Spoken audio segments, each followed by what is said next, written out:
Hey, what's up everybody? Hope you're having an amazing day so far. I'm almost Phil, and in today's video I want to show you how you can use an integrated plugin within Reaper for an awesome metal noise gate. Let's roll that intro clip and then get straight into work.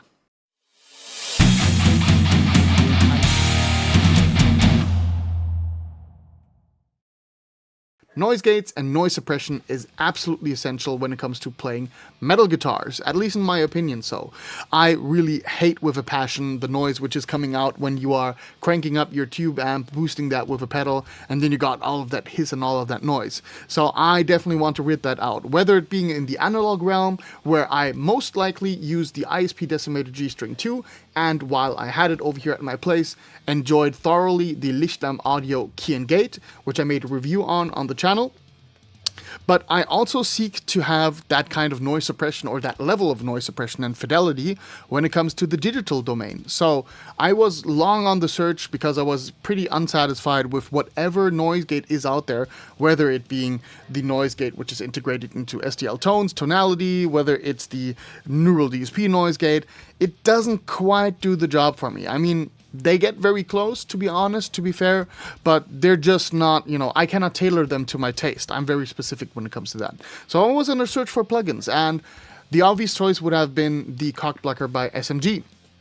However, shelling out $40 to $50 for a noise gate plugin is too high in my opinion. That's not something which I was really a fan of doing. But then I found out that there's some really cool stuff which I can do with the integrated ReaGate from Reaper. Now, in all fairness, Reaper is not free. It comes with a 60-day evaluation license, and afterwards there's no technical limitations in further using that, but it is not free.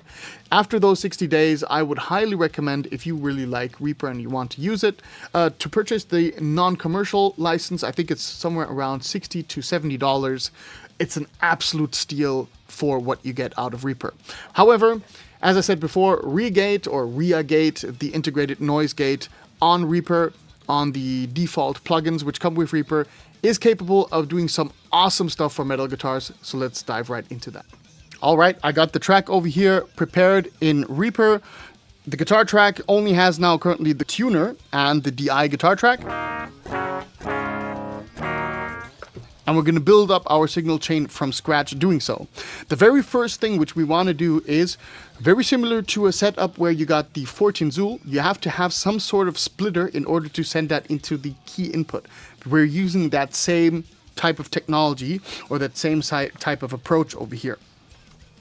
In order to do so, what you first want to open is the volume adjustment plugin and set the adjustment to 0 dB and max volume also to 0 dB. Why are we using that?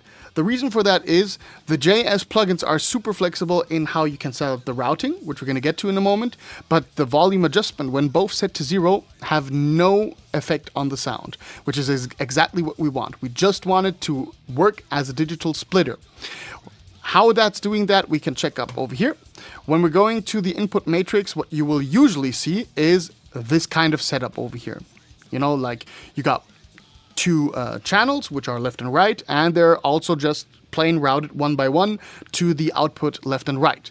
We want to set this so that we got 4 track channels, so that we got 2 additional channels over here, and most importantly is that we are setting track channel 3 on input left and track channel 4 on input right. So we're just basically duplicating that input signal which we're getting, just twice.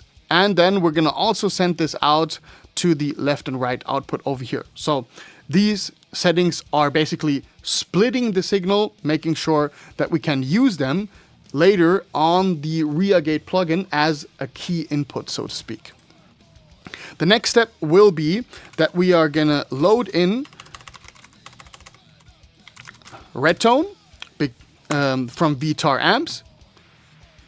This is going to serve as our amplifier plugin. The reason I'm choosing that is because it specifically does not have an integrated noise gate. So that's a perfect showcase where we can just show what's going on with this. Okay, presence, depth, let's go with that. And yeah, let's keep that a little bit down there. And since this does not have a cabinet emulation, I'm going to use that as well for the pip secret sauce over here, NAD-IR. And yeah, this is let's hear what this sounds like initially.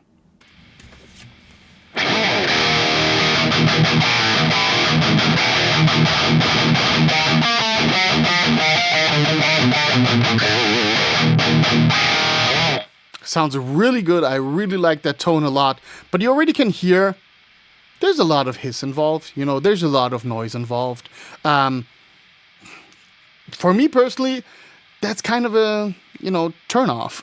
I don't like tones that much when they are like super noisy and bringing in the hiss. However, this is not an attack against red tone. This amp sim is sounding absolutely kick-ass. It's just the nature of things. When you're having a high gain amplifier, that's what you get. So let's move over to actually now using ReaGate in that instance. So I'm gonna load ReaGate or ReaGate, whatever you want to call it. I'll use those interchangeably. And you are first prompted with the normal menu. Now, the threshold over here determines when is the noise gate is kicking in, and it's set to infinite. So there's basically no effect at all. It will be never turned on.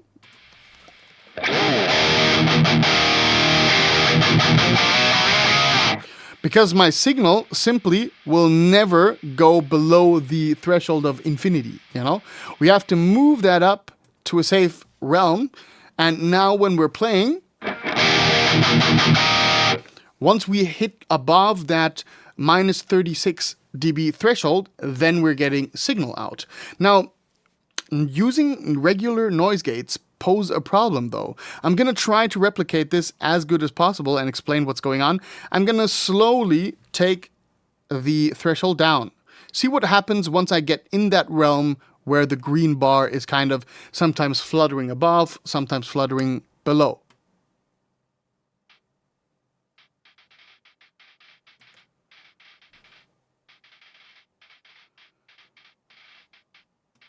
So you can hear that sometimes the noise is above, sometimes it's below, and then you get this weird stuttering effect. That's super annoying. This is the problem with noise gates in the effects loop. You know, it just doesn't work for me. You know, like this is super annoying. I would die if I would have to play through that kind of setup because I would be dying of annoyance. However, now where does the trick come in where we're using ReaGate in a way different fashion?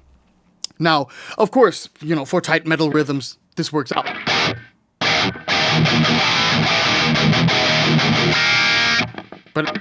But as soon as, you know, you heard it. As soon as I'm doing noises with my hands, I'm getting this weird effect where it's kind of fluttering. The trick is over here to use the detector input and not use the main inputs, but use the auxiliary inputs. The auxiliary inputs, when we're looking at the routing of the plugin, are using track channel 3 and track channel 4, which we already determined are basically the splitted signal out of my volume adjustment plugin over here. So this is now not taking the actual processed guitar tone into consideration for doing the gating, but actually the real DI guitar track. Now I could go way below over here, you know, to normal thresholds, like minus 80 or something, and there's still silence. Let's go even below, like so. And now, when being super touchy and super sensitive,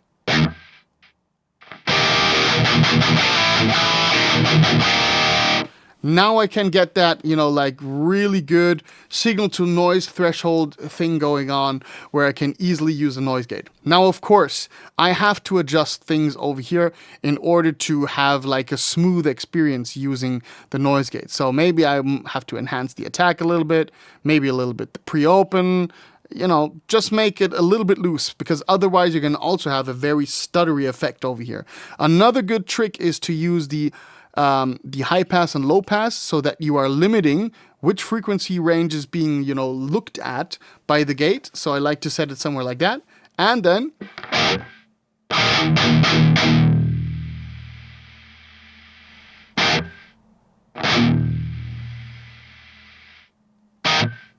I mean, testing noise gates is always a weird thing because you have to make some strange noises in order to evaluate whether or not you're liking what you're hearing. But yeah, let's try it out on some lead-based stuff.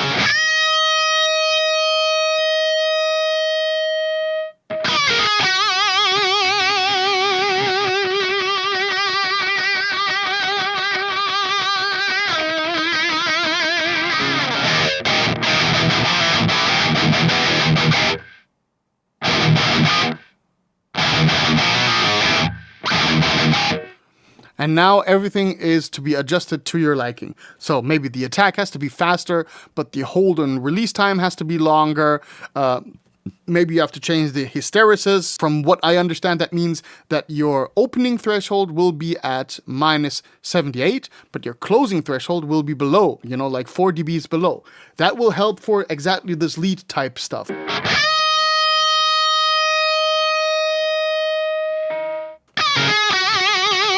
Like that way you get a little bit of a leeway in that regard.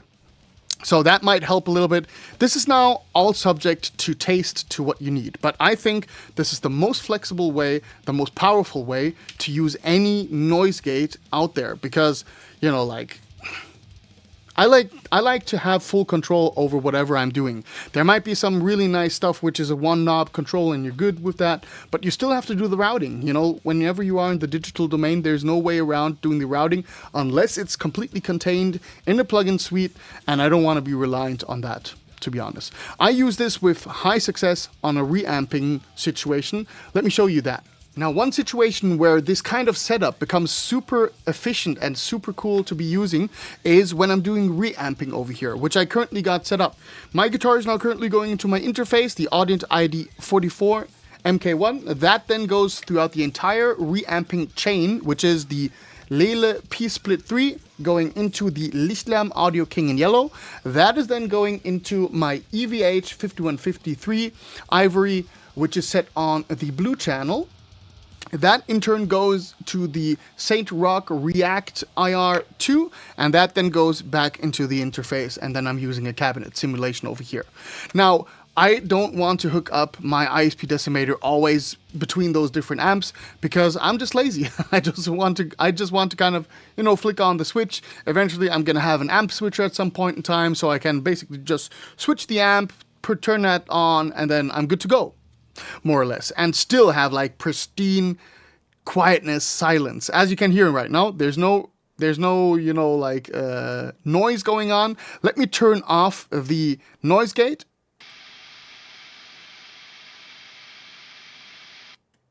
So you immediately got that hiss going on, but still this is super tight and super responsive to my playing over here.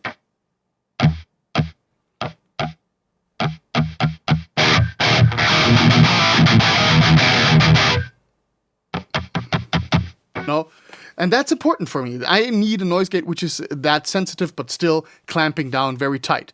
How I do that is my guitar track where I'm sending out the stuff from, I'm using again the volume adjustment trick, and I'm having again this matrix over here. So let me push that into the middle of the screen so you can see that better. There we go. So as you can see, I clicked on here 2 in, 2 out, and then I got this over here, got the matrix set up with the volume adjustment all set to 0. So that's again my splitter signal. And what I then do is I'm going to set up a send from my guitar reamping track to the actual reamp in track, which is the track which comes back from the reamping chain. And I'm now telling it that it's supposed to send the audio from 3 and 4, so the splitted signal, into the 3.4 channel input of the other channel. So I'm basically telling send the split into the auxiliary channels of that next track. And then on that next track, I got the same setup as I got on before. Over here, ReaGate, open that up, and you got this diagonal thing going on, and you can see here the auxiliary input left and right. This is set as the detector input being the auxiliary input. So I again have this high headroom where I can set the threshold very low because I'm using the DI guitar signal as the trigger for the gate. Yeah, and this is what it then sounds like.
So this is really cool. I really like this feature so much that I had to make this video basically. So one of the main learnings of this is with a little bit of ingenuity and a little bit of curiosity, you can save yourself actually money because of course, buying the ckBlocker plugin would have solved the problem in a very similar fashion. But first off, it's not for free. And you know, like, this is way more flexible. I got all the controls named to the respective thing which they're actually doing. So this is more of an, let's say, engineering viewpoint onto this problem and trying to solve this instead of just, you know, knob good, noise down. So it's kind of that, you know, a very simplified approach, which I personally am not so much of a fan of. I like to have full control over things, and this does the job perfectly. So I hope that you learned something out of this video, out of this showcase. I really like this trick. Hope you learned something out of it. If you learned something out of it, I would absolutely appreciate it if you would subscribe. Leave me down below a comment. If you have like a favorite NOISEGATE plugin or actually a favorite NOISEGATE pedal, let me know down below in the comments. I love to talk all things NOISEGATE. And yeah, see you in the next video. Until then, keep it metal.